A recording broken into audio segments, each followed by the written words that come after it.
நீங்கள் ராதையினுடைய இன்ஃப்ளூயன்ஸ் எப்படி இருக்குன்னு பார்க்கணுன்னா வடநாட்டுக்கு போகணும். விருந்தாவனில் நீங்கள் ஒரு ரிக்ஷாவில் போனீங்கன்னா ஹாரன் அடிக்க மாட்டாங்க. நம்ம ஊர் மாதிரியோ தள்ளியான்னு திட்ட மாட்டாங்க. குறுக்க இறந்த ராதே ராதே ராதே அப்படிம்பாங்க. கூட்டம் தானாக விலகும். ராதை சொன்ன ஒரு வாசகத்தை ரொம்ப அருமையாக முரளி அவர்கள் பேசுகிற போது மேற்கோள் காட்டினார்கள்.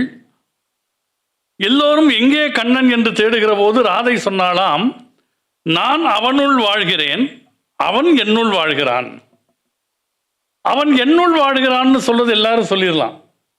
ஆனால் நான் அவனுள் வாழ்கிறேன் என்பதுதான் ரொம்ப ரொம்ப முக்கியம். இன்னைக்கு தினம் மாலை 6:20 6:30 மணி வரையில் சத்குரு பிரசன்ஸில் யார் யாரெல்லாம் உட்கார்றோமோ நம்ம எல்லாருமே அதை சொல்லலாம். நான் அவனுள் வாழ்கிறேன், அவன் என்னுள் வாழ்கிறான் என்பது நமக்கு அனுபவமாக மாறுகிறது. காரணம், ஒரு பக்தனுக்குள் கடவுள் இருப்பது போலவே கடவுளுக்குள் பக்தன் இருக்கிறான் என்று சொல்லுகிற மரபு நம்முடைய மரபு. எனக்குள் இறைவன் இருக்கிறான் என்று சொல்ல வந்த குறளினுடைய நீட்சியாக கம்பர் சொல்றார் இறைவனை பார்த்து, நின்னுள்ளே என்னை நிருமித்தாய்ங்கிறார். நீ எனக்குள்ள வந்து உட்கார்ந்தங்கிறது மட்டுமல்ல, உனக்குள் நீ என்னை இடம் கொடுத்தாய். நின்னுள்ளே என்னை நீ நிருமித்தாய், நின் அருளால் என்னுள்ளே எப்பொருளும் யாவரையும் நான் ஈன்றேன் என்று கம்பனில் ஒரு இடம் வரும். அப்ப தனக்குள்ளே கடவுளை யார் காண்கிறார்களோ, தனக்குள்ளே தன்னுடைய குருவை யார் உணர்கிறார்களோ, அவர்கள் எல்லோருக்கும் தன்னை தாயாகவும் தந்தையாகவும் உணர்வார்கள் என்பது தத்துவங்கள் சொன்ன தாத்பரியம். ஈஷா நமக்கு கொடுத்த ஒரு வாழ்க்கை விளக்கம். அதனால்தான் இந்த புத்தகத்தை படிக்கிற போதெல்லாம் நாம் அதை ஈஷாவோடு தொடர்புபடுத்தி கொண்டே, நம்முடைய அனுபவங்களோடு தொடர்புபடுத்தி கொண்டே வருகிறோம். கண்ணனுடைய வாழ்க்கையை நீங்கள் பார்ப்பீர்களேயானால் பிறந்ததிலிருந்து அவனை கொல்லுவதற்கான முயற்சிகள் நடைபெற்றன. அவன் பிறப்பதற்கு முன்பே ஒருவேளை அவன் பிறந்து விட்டானோ என்கிற எண்ணத்தில் கம்சன் நூற்றுக்கணக்கானவர்களை கொன்று கொண்டே இருந்தான். பிறகு அவன் வளர்ந்து வருகிறான், எங்கேயோ வளர்கிறான் என்று தெரிந்து அவன் வயதுள்ள குழந்தைகள் கொல்லப்பட்டன. இன்றைக்கு நீங்கள் வடநாட்டிலே பயணம் செய்தால் அந்த சுவடுகளை பார்ப்பீர்கள். நந்தகோபர் எப்படி கண்ணன் என்கிற குழந்தையை வளர்த்தார் என்றால், நடுவிலே குடும்பத்தோடு குழந்தையை வைத்துக்கொண்டு சுற்றிலும் 1000 வண்டிகளை நிறுத்தி பாதுகாத்திருக்கிறார். சத்குரு சொல்லுகிறார், தொடக்கத்திலிருந்து கொலை முயற்சிகள் நடைபெற்றன. ஆனால் கண்ணன் நடனமாடிக்கொண்டு மகிழ்ச்சியாக ஆனந்தமாக இருந்தான், புன்னகையோடு இருந்தான். இந்த இடத்துல ஒரு வாசகம் நமக்கெல்லாம் ஞாபகம் வரும். நம்ம திருவிளையாடல் படத்தில் சிவாஜி ஹஹான்னு சிரிப்பர். ஒன்று நம்ம நாகேஸ்வர் டைலாக் சொல்வார், தெய்வீக சிரிப்பையா உமக்கு அப்படிம்பார். சத்குரு இங்கே சொல்கிறாங்க, புன்னகை என்பது தெய்வீகம் அல்ல, அது மனித இயல்பு. ஆனால் மனிதன் புன்னகைக்க மறந்து விட்டதால் அது ஏதோ தெய்வீகம் என்று கருதி கொண்டிருக்கிறான் என்று சத்குரு சொல்லுகிறார். அப்போ வாழ்வினுடைய எல்லா இடர்பாடுகளுக்கு மத்தியிலும் மனதை சமநிலையிலே வைத்து மகிழ்ச்சியோடு வாழ்ந்து கொண்டிருந்தவன் கண்ணன் என்பது இந்த புத்தகத்தில் ரொம்ப அருமையாக வலியுறுத்தப்படுகிறது. நான் இந்த புத்தக வெளியீட்டு விழாவில் பல ஊர்களில் பேசிவிட்டேன். இன்றைக்கு சில முக்கிய இடங்களை மட்டும் நான் தொட்டு காட்டுகிறேன். முரளி அவர்கள் பேசுகிற போது இந்த அத்வைதம் பற்றி சொல்லுகிற போது அவருடைய துறையிலிருந்தே ஒரு உதாரணம் சொன்னார். கடலை மாவு, சர்க்கரை, நெய், என்னதெல்லாம் சுத்தமான நெய்யால் தயாரிக்கப்படுபவை அப்படிங்கிறதுனால அந்த உதாரணத்தை அவர் சொன்னார். நான் பள்ளிக்கூடத்தில் படிக்கிறப்ப வெண்பா எழுத இலக்கணத்தை படிக்கிறதுக்கு முன்னால் பருவீன், இப்போ சத்குரு பற்றி 100 வெண்பா புத்தகம் வந்திருக்கு. வெண்பா இலக்கணம் எனக்கு சரியாக வராத போது 9ஆம் கிளாஸில் அந்த வடிவம் எனக்கு பிடிச்சிருந்தது. ஆனால் வெண்பா எழுதணும்னு ஆசை, இலக்கணம் சரியாக தெரியாது. ஸோ என்ன மாதிரி ஆசைப்பட்ட 4-5 பசங்களை சேர்த்துட்டு நான் ஒரு குழு ஆரம்பித்தேன். வெண்பா விலாஸ் அப்படின்னு போட்டு, இங்கு செய்யப்படும் வெண்பாக்கள் சுத்தமான இலக்கணத்தால் செய்யப்பட்டவை அல்ல அப்படின்னு ஒரு டிஸ்க்ளைமர் போட்டு பண்ணேன். இப்போ ஒரு சார் சொன்னார் இல்லையா, இந்த கடலை மாவு, சர்க்கரை, நெய், அது ரொம்ப அழகாக ஒரு விஷயம் சொன்னார். அது மூன்றும் கலந்த பிறகு அதை யாரும் தனித்தனியாக கடலை மாவு, நெய், சர்க்கரைன்னு சொல்லதில்லை, மைசூர் பான்னு சொல்லிடுறாங்க. ஏன்னா அந்த வெண்பா மாதிரி மைசூர் பா ஒரு பா, வெண்பா, ஆசிரியப்பா, அகவல்பா, மைசூர்பா, இதெல்லாம் தமிழர்கள் வாழ்க்கையோட கலந்து போச்சு. ஆனால் இதில் ஒரு விஷயம் இருக்கு. இது மூணும் சேர்ந்த பிறகுதான் அது மைசூர்பா ஆகிறது. ஆனால் கடலை மாவை தனியாக பார்த்து நீ மைசூர்பான்னு சொல்ல மாட்டோம், சர்க்கரையை தனியாக பார்த்து நீ மைசூர்பான்னு சொல்ல மாட்டோம், நெய்யை தனியாக பார்த்து நீ மைசூர்பான்னு சொல்ல மாட்டோம். சொல்லிட்டா தான் ஏற்கனவே மைசூர்பா ஆகிவிட்டதாக இது மூன்றும் நினைத்து கொள்ளும். சத்குரு சொல்லுகிறார் இந்த நூலில், கண்ணன் நான் கடவுள் என்று சொன்னானே தவிர நீ கடவுள் என்று சொல்லவில்லை. நீ கடவுளாகும் வரை கண்ணன் பொறுத்திருந்தான். அதற்கு முன்பு சொல்லிவிட்டால் நான் கடவுள் என்ற அகங்காரத்தில் நீ அடுத்த படிநிலைக்கு வளராமல் போய்விடுவாய் என்று கண்ணன் நினைத்தான்.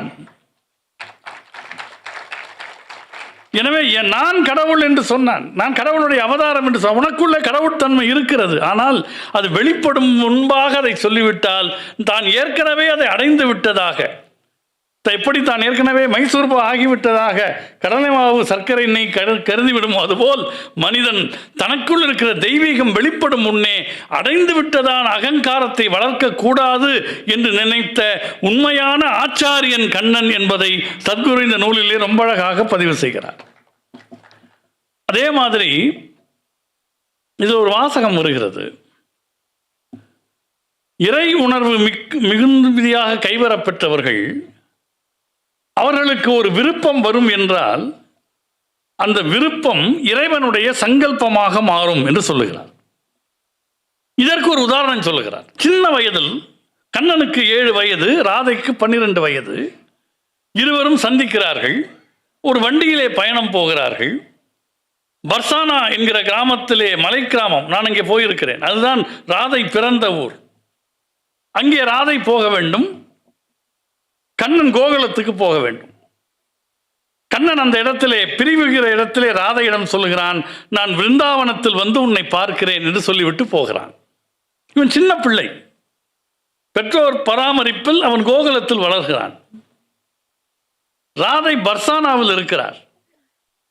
ஆனால் நான் வந்து உன்னை விருந்தாவனத்தில் பார்க்கிறேன் என்று கண்ணன் சொன்ன வாசகத்தை அவள் வேத வாசகமாக நம்புகிறாள். என்னை பார்க்க கண்ணன் வருவான் என்கிற உறுதி ராதைக்கு இருக்கிறது. என்ன நடக்கிறது என்றால், பர்சானாவில் இருந்த குடும்பங்கள் எல்லாம் குடிபெயர்ந்து விருந்தாவனத்துக்கு குடிவருகின்றன. அதே நேரம் கோகுலத்திலே வன விலங்குகள் எல்லாம் ஊருக்குள்ளே புகுந்து சிரமம் கொடுக்கின்றன என்பதால் அந்த ஊரில் இருப்பவர்கள் எல்லாம் காலி செய்து கொண்டு விருந்தாவனத்துக்கு போகிறார்கள். இயற்கையாக நடக்கக்கூடிய ஒரு விஷயம், ராதையை பர்சானா மலையிலிருந்து விருந்தாவனத்துக்கு அழைத்து வருகிறது, கண்ணனை கோகுலத்திலே இருந்து விருந்தாவனத்திற்கு அழைத்து வருகிறது. சத்குரு சொல்லுகிறார், உன்னை அங்கே வந்து சந்திப்பேன் என்று சொன்ன ஒரு சொல் இறைவனுடைய சங்கல்பமாக மாறி ஊரையே இங்கு பெயர்த்து கொண்டு வருகிறது. இதற்கு இந்த நூற்றாண்டில் என்ன சாட்சி? நான் ஈஷாவில் ஒரு அனுபவத்தை சொல்லுகிறேன். ஒரு குறிப்பிட்ட சிக்கலின் போது அல்லது ஒரு தீர்வு நோக்கிய ஒரு பயணத்தின் போது சத்குரு அவர்கள் கைலாயத்தில் இருக்கிறார். அந்த சிக்கலை கையாள்பவர்களோடு ஒரு கான்கால், ஒரு ஃபோனில் வந்து சத்குரு வர்றாங்க. நான் அந்த காலில் நான் இருக்கிறேன். 2 கேள்விகள் சத்குரு கேட்கிறார்கள். இந்த சிக்கலில் நீங்கள் ஏன் நீதிமன்றத்தின் உதவியை நாடவில்லை? இது முதல் கேள்வி. இந்த சிக்கலில் நீங்கள் ஏன் பத்திரிகையாளர்களை பார்க்கவில்லை, பத்திரிகையாளருக்கு ஏன் உண்மையை சொல்லவில்லைன்னு கேட்குறாங்க. இது 2க்கும் பார்க்காததற்கான காரணங்களை நம்முடைய நிர்வாகிகள் விளக்குகிறார்கள். இது ஒரு திங்கட்கிழமை இரவு ஒரு ஃபோன் காலில் நடக்கிறது, எனக்கு நன்றாக ஞாபகம் இருக்கிறது. புதன்கிழமை நீதிமன்றத்தின் துணையை நீங்கள் ஏன் நாடவில்லை என்று சத்குரு கேட்டாரே, அந்த 2 நாட்களில் அந்த நீதிபதியே மையத்திற்கு வருகை தந்து அவர் கேட்க வேண்டிய கேள்விகளை கேட்டு விளக்கம் பெறுகிறார். நீதிபதி வந்திருக்கிறார் என்று தெரிந்து எல்லா பத்திரிகைக்காரர்களும் ஈஷாவுக்கு வருகிறார்கள். நம் பத்திரிகையாளர்களை அங்கேயே சந்தித்து விட்டோம். திங்கட்கிழமை இரவு சத்குரு கேட்ட கேள்விக்கு புதன்கிழமை தீர்வு வருகிறது. இவர்கள் மனதில் ஒரு விளைவு வந்தால் அது இறைவன் சங்கல்பமாக மாறும் என்று இந்த புத்தகத்தில் படித்ததை நான் நிதர்சனத்தில் ஈஷாவிலே உணர்ந்தேன். இதையெல்லாம் யோசித்து பார்க்கிற போதுதான் நமக்கு வியப்பாக இருக்கிறது. இன்னொன்று, நம்முடைய சுபா சகோதரர்கள், இரட்டை சகோதர எழுத்தாளர்கள், அதில் அவங்க காலகட்டத்தில் இருந்த எழுத்து நடையில் ரொம்ப அழகாக கையாண்டு இருக்கிறார். உதாரணத்துக்கு சுஜாதாவுடைய ஒரு கட்டுரை, பர்வீன் பயண கட்டுரை ஒன்று சுஜாதா எழுதியிருப்பார். அவர் என்ன சொல்லுவார், நாங்கள் 4-5 பேர் வீதியில் இறங்கி நடக்க போனோம். ஒருத்தர் பார்த்து வழுக்குதுன்னு சொல்லிட்டு அவரே முதல்ல போய் வழுக்கி டமால்னு விழுந்தார். அது எப்படி விழுந்தார் அப்படிங்கிறதுக்கு கரபூம்னு விழுந்தார். அதே கரபூம் இவர் எழுதியிருக்கிறார் இந்த புத்தகத்தில். கரபூம் என்று விழுந்தார்கள். அது அன்றைக்கு இருந்த ஒரு சொல்லாட்சி. அது இதில் ரொம்ப அழகாக கண்ணன் தன்னை அழகுபடுத்தி கொண்ட அந்த காட்சியை பற்றி சொன்னார். சத்குரு சொல்லுகிறார், அவனுடைய பேர் அழகுக்கு கிரீடம் வைத்தது மாதிரி அவன் செருகி இருந்த மயில் இறகு. அந்த மயில் இறகுக்கு என்ன பெருமைன்னு சத்குரு சொல்லுகிறார், மயிலின் நிறத்தை யாராலும் உருவாக்க முடியாது. இயற்கையின் உன்னதமான படைப்பு அந்த மயில் இறகு. அதை கண்ணன் தன்னுடைய சிரசில் சூடியிருந்தான். ஏனென்றால் அவன்தான் இயற்கையின் உச்ச படைப்பு என்பதை உணர்த்துகிறான். சில அழகுகளை உங்களால் உருவாக்க முடியாது. நக்கீரர் ஒன்று சொல்லுவார், கை புனைந்து இயற்றா கவின் பெரும் வனப்பும்பர். கைகளால் உருவாக்க முடியாத பிரம்மாண்டமான பேரழகு. அதனால்தான் அழகின் வடிவமாக கருதப்பட்ட முருகனுக்கு எந்த வாகனத்தை கொடுப்பது என்று முடிவு செய்த முன்னோர்கள் அழகினுடைய உச்சமாகிய மயிலை வாகனமாக்கினார். ஒவ்வொரு வாகனத்துக்கும் ஒரு அர்த்தம் உண்டு. யமதர்மனுக்கு ஏன் எரும மாட்டை வாகனமாக கொடுத்தாங்கன்னு கண்ணதாசன் தான் சொன்னார். அவர் சொன்னார், யமதர்மனோட வேலை என்ன, போய் எல்லார் உயிரையும் எடுக்கிறது. நீங்கள் அவருக்கு ஒரு இன்சுசுக்கி வாங்கி கொடுத்தீங்கன்னா அவர் போய் எல்லார் உயிரையும் எடுத்துகிட்டு வந்துடுவாராம். அதனால் இருக்கிறதுலேயே மெதுவாக போகிற வாகனம் எரும மாடு. கண்ணதாசன் சொன்னார், 100 கிடைத்தால் ஒருவரை பிடித்து நோய் கொடுத்து அவர் உயிர் பறிக்கும் கூற்று தனக்கு ஒரு குதிரையை கொடுத்தால் குவலயம் வாழ்வுறாதென்று ஆற்றிலா எருமையை அவனது குதிரையாய் அமைத்தனர் சமயமா முனிவோர் என்று கண்ணதாசன் சொன்னார். அதுக்கு அடுத்த வரி ரொம்ப குறும்பானது, நான் மேடையில் சொல்ல விரும்பல, பர்வீன் தனியாக சொல்லிக்கிறேன். அதனால் இதில் நான் ஈஷாவோடு கண்ணனுக்கு தொடர்புள்ள ஒரு விஷயத்தை உங்களுக்கு நான் சொல்லப் போகிறேன். இதுவரை நான் சொன்ன எல்லா விஷயங்களும் ஒருவேளை உங்களுக்கு ஞாபகம் இல்லாவிட்டாலும் இந்த விஷயத்தை தயவு செய்து நீங்கள் மனதிலே பதிய வைத்துக் கொள்ளுங்கள். சத்குரு சொல்கிறார், அடையாளங்கள் உங்களை தோற்கடிக்கின்றன. நமக்கு சின்ன வயசுலேருந்து நிறைய அடையாளங்களை சுமக்கிறோம். ஒரு குழந்தையை நாம் என்றைக்கும் குழந்தையாக பார்த்ததே இல்லை. குழந்தைகிட்ட பார்த்ததுமே நீ என்ன படிக்கிற, நான் 4th ஸ்டாண்டர்ட். அடுத்த வருஷம் பார்த்தா நீ 5th ஸ்டாண்டர்ட் தானேன்னு கேட்போம். ஏன்னா அந்த பையனை 4th 5th ஒரு அடையாளத்துக்கு உட்படுத்துவோம். அதே மாதிரி என்ன வேலைக்கு போகிற, கல்யாணம் ஆயிடுச்சா, இந்த மாதிரி 27 கேள்விகள். ஆனால் சத்குரு சொல்லுகிறார், இந்த அடையாளங்கள் உங்களை தோற்கடிக்கின்றன. ஆனால் அந்த போலி அடையாளங்களிலிருந்து உங்களை மீட்பதுதான் குரு என்கிற அடையாளம் என்றார். நான் ஒரு 7-8 ஆண்டுகளாக பார்க்கிறேன், நம்முடைய ஈஷா குடும்பத்தில் நம்மையும் அறியாமல் நம்மில் பல பேர் நம்முடைய ஃபேஸ்புக்கில் நம்ம பேர் போடுறப்ப ஈஷா அப்படின்னு எப்படியும் சேர்த்துட்டோம். இதுதான் நம்முடைய உண்மையான அடையாளம் என்பதை ஒரு FB ஐடியில் கூட நம்மையும் அறியாமல் உருவாக்கி இருக்கிறோம். ஏனென்றால் ஒரு குருவின் நிழலில் இருப்பது தான் ஒரு உண்மையான அடையாளம். இப்போ நீங்கள் ஈஷாவில் இருக்கிற சன்னியாசிகள் மாலாம் வந்திருக்காங்க. இவங்க எல்லாம் வாழ்க்கையில் பெரிய பெரிய பொறுப்புகளில் இருந்தவர்கள். எல்லாருமே உயர்ந்த பதவிகளை வைத்தவர்கள், பஞ்சத்துக்கு சாமியாரானவங்க ஒருத்தன் கூட கிடையாது. பெரிய பொறுப்புகளை துறந்து விட்டு அங்கிருந்து அப்படி வந்தவர்கள்.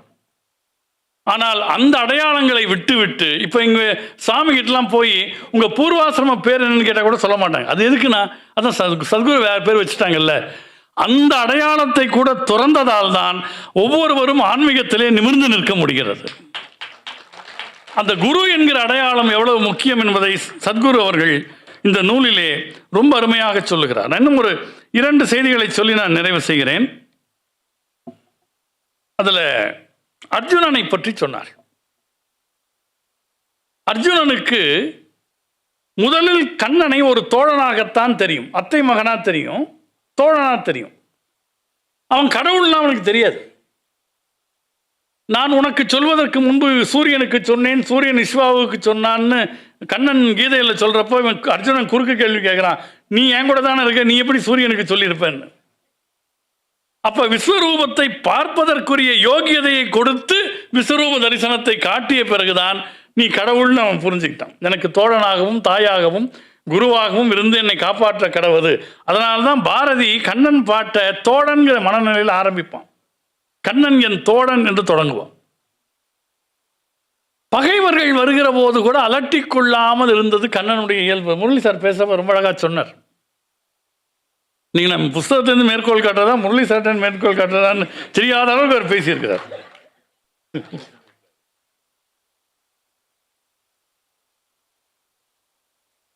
அவங்க வேற, சூரியன் அங்கே இருக்குது, நான் நிலா. இந்த பேச்சுக்கெல்லாம் பின்னாமே வைக்கப்படாது, நேராக வந்து பேசணும். ஆனால் சூரியனுடைய கடுமையான வெப்பத்தை உள்வாங்கி நிலவு குளிர்ந்த கிரகணங்களாக வெளிப்படுத்துவது போல பர்வீனுடைய அந்த வேகமான வீச்சை கவிதா அவர்கள் தன் மென்மையால் வெளிப்படுத்தினார்கள். அதான் சூரியன் நிலா உறவு. இப்போ சார் சொன்னார் இல்லையா, எவ்வளவு பகை வந்தாலும் அவன் வந்து கவலைப்படாமல் இருப்பான், டென்ஷன் ஆக மாட்டான், பதறாமல் இருப்பான். பாரதி இந்த சித்திரத்தை ரொம்ப அழகாக காட்டுகிறான். கண்ணன் எப்படின்னா, பகைமை முற்றி முதிர்ந்திடும் மட்டிலும் பார்த்திருப்பதல்லால் ஒன்றும் செய்திதான். நகை புரிந்து பொறுத்து பொறுத்து ஐயோ நாட்கள் மாதங்கள் ஆண்டுகள் போக்குவான். ஆனா என்ன ஆகுமா, காலம் கனிந்துகை கூடும் போது ஒரு கணத்திலே புதிதாக விளங்குவான். சக்கரத்தை எடுப்பதொரு கணம், தருமம் பாரில் தழைத்தல் மறுகணம், இக்கணத்தில் இடைக்கணம் ஒன்றுண்டோ. மைக்ரோ செகண்ட் சொல்றான், இக்கணத்தில் இடைக்கணம் ஒன்றுண்டோ, இதனுள்ளே பகை மாய்த்திட வல்லன் கான் என்று சொல்லுகிறார். நீங்கள் மதுராவிலே போய் பார்த்தீர்களே ஆனால் விஸ்ராந்த் காட் என்று ஒன்று இருக்கிறது. அது என்ன விஸ்ராந்த் காட் என்றால், கம்சனை கொன்றுவிட்டு கண்ணன் வந்து விஸ்ராந்தியாக படுத்திருந்த இடம் என்கிறார்கள். நீங்கள் இன்றைக்கு நான் ஏற்கனவே அந்த வேண்டுகோளை திருச்சி கூட்டத்தில் வைத்து விட்டேன். ஈஷாவில் வந்து சேக்ரட் வாக்ஸ்ன்னு கைலாஷ்லாம் கூட்டிகிட்டு போகிறாங்க, இமாலயாஸ் கூட்டிட்டு போகிறாங்க. இந்த கிருஷ்ணலீலா புத்தகம் வந்த பிறகு கண்ணனுக்கு தொடர்புள்ள தலங்களுக்கு ஒரு வடநாட்டு யாத்திரையை ஈஷா சேக்ரட் வாக்ஸ் ஆர்கனைஸ் பண்ணணும்னு நான் ஏற்கனவே வேண்டுகோள் வைத்திருக்கிறேன். ஆனால் அந்த இடங்கள் அவ்வளோ அற்புதமாக இருக்கும். நீங்கள் கோகுலத்தில் கண்ணன் கட்டப்பட்டிருந்த உரல் இன்றைக்கு இருக்கிறது. சைதன்ய மகாபிரபுவுடைய சீடர்கள் 15ஆம் நூற்றாண்டிலே வந்து தங்கள் தவ வலிமையால் அடையாளம் கண்டு இந்த உரலில் தான் கண்ணன் கட்டப்பட்டான்னு கண்டுபிடித்து அதை பூஜையில் வச்சிருக்காங்க. எல்லாத்த விட கோவர்த்தன மலையை வந்து இப்போ வருஷம் இழைச்சிக்கிட்டே வருதுங்கிறாங்க. ஹைட் கம்மியாகிட்டே வருதான். அது எப்படின்னா, அதனுடைய ஒரு எண்டு குனிஞ்ச மாதிரி இருக்கும், மயில் மாதிரி இருக்கும். குனிந்து இறை பொறுக்குகிற மயில் மாதிரி கோவர்த்தன மலை இருக்கும்.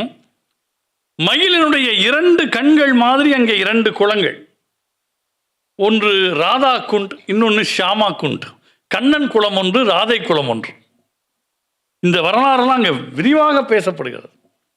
எனவே அந்த காளிங்க நடனம் நடந்த இடம், காளியா பற்றி ஒரு சத்குரு ரொம்ப விரிவாக இதில் பேசுகிறார். இதில் நான் நிறைவாக ஒன்றை சொல்லுகிறேன். கண்ணனை அந்தர்யாமியாக காணுகிற பக்குவத்தை ராதை பெற்றாள். எங்கு பார்த்தாலும் கண்ணனுடைய காட்சி தான் அவளுக்கு. மரத்தை பார்த்தா அங்கே பார் கண்ணன் இருக்கிறான், இந்த பாறையில் இருக்கிறான், எதிலே கண்ணன் இல்லை? பாரதி சொன்னானே, காக்கை சிறகினிலே நந்தலாலா உந்தன் கரிய நிறம் தோன்றுதையா நந்தலாலா, பார்க்கும் மரங்களெல்லாம் நந்தலாலா உன் பச்சை நிறம் தோன்றுதடா நந்தலாலா, தீக்குள் விரலை வைத்தால் நந்தலாலா உன்னை தீண்டும் இன்பம் தோன்றுதடா நந்தலாலா என்ற மாதிரி அந்த கண்ணனுடைய தத்துவத்தை முழுமையாக வாழ்க்கை முறையாக உள்வாங்குகிற போது எல்லா இடத்திலும் ஸ்ரீகிருஷ்ண தரிசனம் நிகழ்கிறது என்பதை ரொம்ப அருமையாக ராதையை வைத்து சத்குரு அவர்கள் இந்த நூலிலே விளக்கியிருக்கிறார்கள். இப்படி பல இடங்களை மேற்கோள் காட்டி கொண்டே போகலாம். ஆனால் அவர் பாலகிருஷ்ணன் சார் பேசுகிறப்ப எனக்கு ஒரு பயம், எல்லா புத்தகத்திலும் எல்லாமே சொல்லிட்டார் அவர். ஏன்னா அந்த எழுதுனதில் அவருக்கு ஒரு பெரிய பங்கு இருக்குது. இதே வேலையை நாங்கள்லாம் பார்த்தா அப்புறம் புத்தக விற்பனை பாதிக்கப்படும். ஒரு விஜயகுமார்னா அப்போ அடுத்த கூட்டத்தில் எங்களுக்கு கூப்பிட மாட்டார் அப்புறம். எனவே சத்குரு அவர்கள் கிருஷ்ணனை நம்முடைய வாழ்க்கை அனுபவமாக வழங்கி இருக்கிறார்.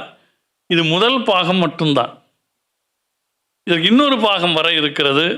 அதே மாதிரி மகாபாரதம் பற்றி சத்குரு நடத்தின ஒரு வார எக்ஸ்பீரியன்ஷியல் ப்ரோக்ராம், அது நூலாக வர வேண்டும் என்கிற எண்ணம் ஏற்கனவே ஈஷா பதிப்பாளர்களுக்கு இருக்கிறது. இவையெல்லாம் மீண்டும் நமக்கு தொன்மங்களை, இதிகாசங்களை மீட்டுருவாக்கம் செய்யும் என்று சொல்லி இந்த நல்ல வாய்ப்புக்கு நன்றி தெரிவித்து இடம் சார்கிறேன். நன்றி, வணக்கம்.